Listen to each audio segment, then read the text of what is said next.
नवनीत राणा यांच्या पराभवाला ते स्वतःसुद्धा जबाबदार आहेत। नवनीत राणा यांनी स्वतःच्या वर्तनात बदल करावा। भाजपच्या मंडळींनी देखील त्यांना स्वीकारलेले नव्हते।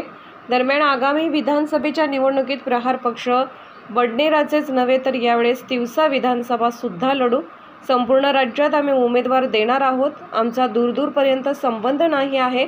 आम्ही मंत्रिमंडळात स्थान मागणार देखील नाही आणि दिले तरी ते घेणार नाही। असं कसं काही नाही आहे, सगळेचा सहभाग आहे, खास करून मतदारांचा। भाजपच्या कार्यकर्त्यांना कुठं त्यांना स्वीकारलं होतं, नाकारलंच होतं। आणि एकंदरीत काही पळण्यामागे स्वतःसुद्धा कारणीभूत असतं। दुसऱ्यावर कापर फोडूनचा फायदा नाही। आपल्या वर्तणुकीमध्ये बदल करावं, आमचं तर लक्ष होतंच ना। निवड पाळणंच नव्हतं, आम्ही जिंकण्याचंच लक्ष ठेवलं होतं, त्याच्यात ते पडले।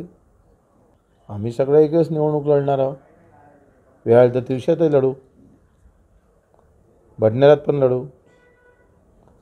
आम्हाला काय अडचण आहे, आमचं स्वातंत्र्य पक्ष आहे, आमच्या घरचं दुकान आहे।